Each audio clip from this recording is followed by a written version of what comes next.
Olá, estaremos hoje abordando neste documentário algo que é possível ver todos os dias, porém com a correria não paramos para observar. E o que seria isso? São os impactos ambientais ocorridos ao nosso redor, ou seja, em nosso município, município de Angelina. Preste muita atenção nos temas que serão abordados nesse trabalho.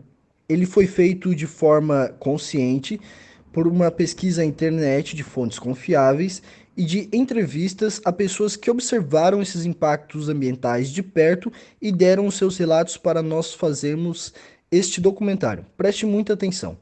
5 de junho é comemorado o Dia Internacional do Meio Ambiente, que foi estabelecido em dezembro de 1972 pela Assembleia Geral das Nações Unidas. O objetivo era instituir uma data para a reflexão de como o ser humano está ligado à natureza e tudo que o cerca. Quase 50 anos depois, a reflexão ainda é muito atual, visto que as agressões aos ecossistemas terrestres e marinhos seguem avançando e precisamos trabalhar de forma contínua a conscientização ambiental.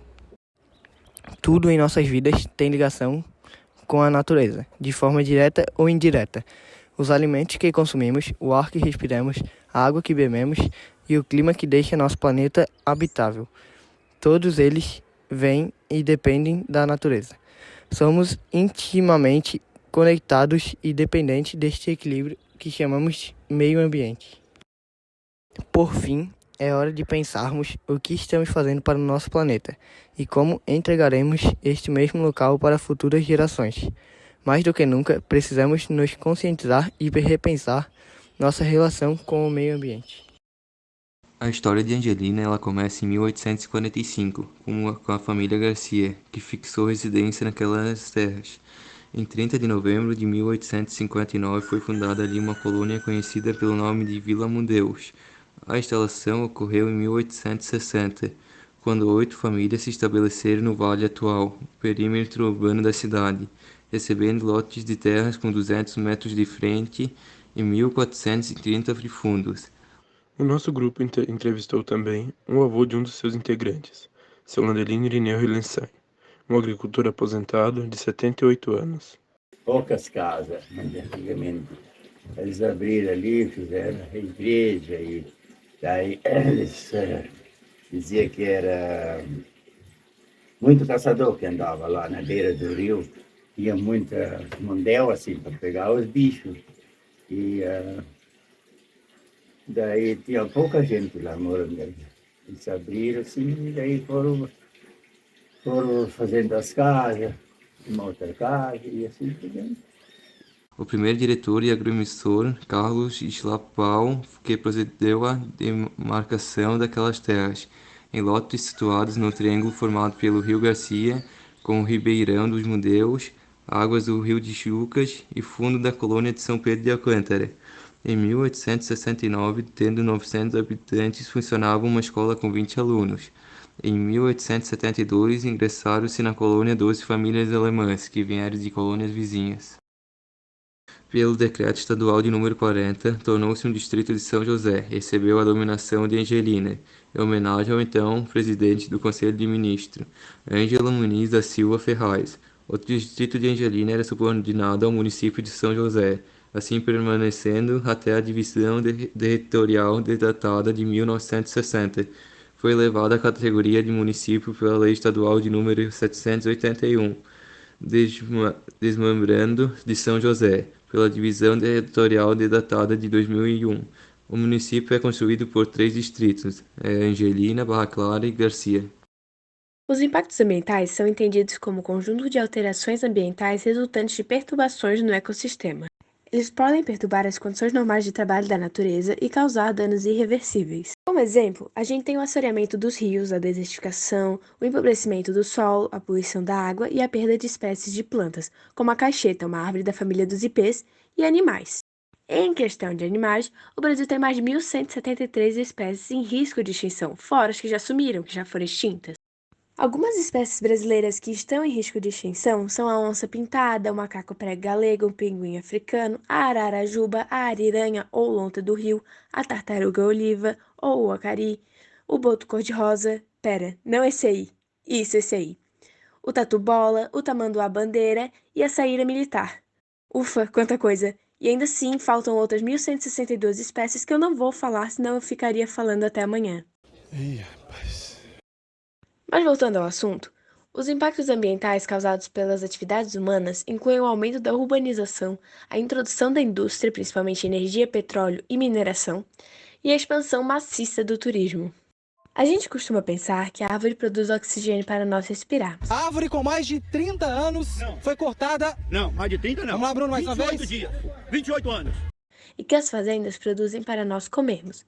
Mas, na verdade, uma imensa parte do que nós precisamos vem dos oceanos. E desse lugar imenso, que é tão importante para vivermos, nós estamos fazendo uma grande lixeira. Embora existam muitas leis que garantam menos impactos ambientais, não irá funcionar se não houver a aplicação correta da lei.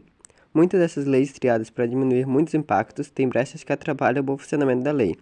E também temos um problema de pouca fiscalização, por conta que as áreas utilizadas para o desmatamento, queimadas e outras coisas são muito grandes no Brasil, não tendo capacidade ainda de averiguar todos os lugares para aplicar corretamente a lei.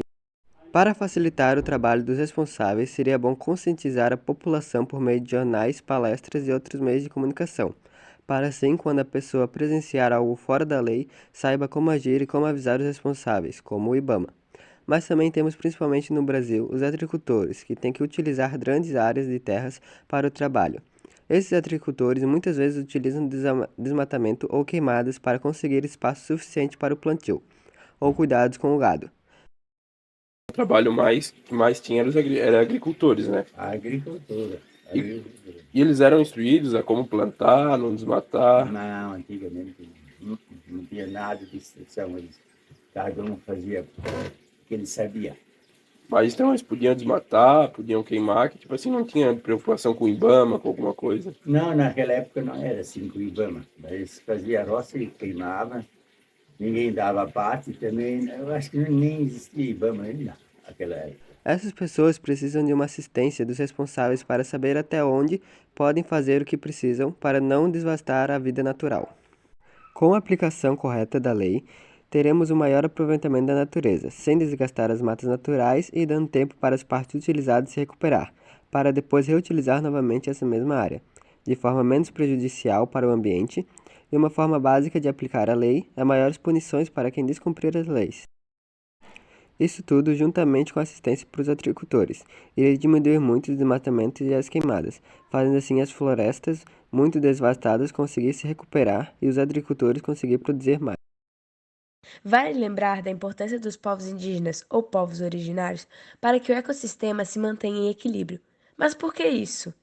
Bom, as comunidades tradicionais, por viverem em harmonia com o ambiente, são melhores guardiões de nossas florestas e recursos naturais. Por isso, a demarcação de terras de povos indígenas e quilombolas é capaz de diminuir a emissão de gases de efeito estufa. As terras indígenas ocupam 13% do território brasileiro. A maior parte está na Amazônia, região que ainda hoje tem uma alta taxa de desmatamento causada em grande parte pelo agronegócio. Segundo uma pesquisa divulgada em 2016, as áreas onde vivem populações tradicionais estocam cerca de 30% mais carbono por hectare. Em um país como o Brasil, onde 75% das emissões de CO2 são resultado das queimadas, a demarcação cria verdadeiras reservas ecológicas e pode ser encarada como estratégia para conter as mudanças climáticas. Os primeiros habitantes que vieram para Angelina eram colonos, então precisavam arrumar suas terras para fazer o plantio e sobreviver nessas terras. Um exemplo é um homem aí desta foto. Este é o seu Wendelino Hillenstein, pai do senhor que fizemos a entrevista. Quando ele adquiriu seu pedaço de terra em Angelina, onde hoje é conhecido como Rio Pequeno, havia apenas mato. Ele abriu uma picada no mato até onde ele começaria a construção de sua casa. Então, para construir sua casa, ele já usou as madeiras e os materiais que aquele local oferecia. Depois disso, começou a desmatar para começar suas roças e sua criação de animais. Depois de sua terra arrumada, teve 10 filhos, que depois dividiu suas terras entre eles, e então os filhos fizeram o mesmo processo. Esse processo aconteceu com muitas famílias, e com isso foi aumentando cada vez mais a quantidade de moradores e, como consequência, cada vez mais desmatamento, mais queimadas e mais urbanização. Podemos considerar que foi algo inevitável para o começo da história de Angelina. Porém, precisamos tomar um rumo adequado para não prejudicar mais ainda o meio ambiente, e para que nossos filhos tenham uma vida num mundo saudável. A fauna possui um papel importantíssimo para a manutenção do equilíbrio na natureza, pois são os animais quem dispersam sementes de árvores, controlam populações de espécies e até produzem remédios importantes para a cura de muitas doenças. As florestas tropicais se destacam pelo grande número de espécies vegetais, muitas vezes superiores a 100 espécies. Uma das mais importantes maneiras de preservar o solo é não praticar o desmatamento. A vegetação natural de um ambiente possui características e substâncias que conservam o solo e o mantêm saudável. Muitas organizações acabam optando pelo desmatamento na hora de construir grandes empreendimentos e não se preocupam em saber como preservar o solo. Uma solução para isso é contratar uma empresa de consultoria ambiental, que irá prestar serviços como perícia ambiental e análise de risco, fazendo com que o empreendimento ganhe destaque positivo no mercado, por ter responsabilidade socioambiental. Quando analisamos os riscos de um desastre ambiental, prevenção e monitoramento são as palavras mais importantes. É preciso analisar cuidadosamente os riscos relacionados à operação, considerando a gravidade e frequência de um possível acidente ambiental. É importante ressaltar que cada indústria possui suas características e riscos individuais, e isso deve ser levado em conta na hora de prevenir qualquer tipo de acidente ambiental. Apesar das individualidades de cada empresa, o monitoramento, a prevenção, a manutenção, o respeito à legislação vigente, o cumprimento de condicionantes ambientais são os melhores meios para evitar desastres ambientais. Mesmo com todas as medidas de precauções cabíveis, acidentes podem acontecer. Nesse caso, deve haver um plano de emergência, considerando todos os cenários possíveis e estratégias para a remediação do risco. Portanto, podemos concluir que já passou da hora de preservarmos o que nos resta da natureza, até porque nós viemos dela e é dela que vivemos. Então, preserve, pois as árvores são nosso pulmão, os rios nosso sangue, o ar é nossa respiração e a terra nosso corpo. Só quando a última árvore for derrubada, o último peixe morto e o último rio for poluído, é que perceberemos que não podemos comer dinheiro. Unless someone like you cares a whole awful lot, nothing's going to get better. It's not. Hold on a minute. Where is it now? Don't go, I've got something for you. Here it is. It's a truffula seed. It's the last one of all. Catch, don't muff.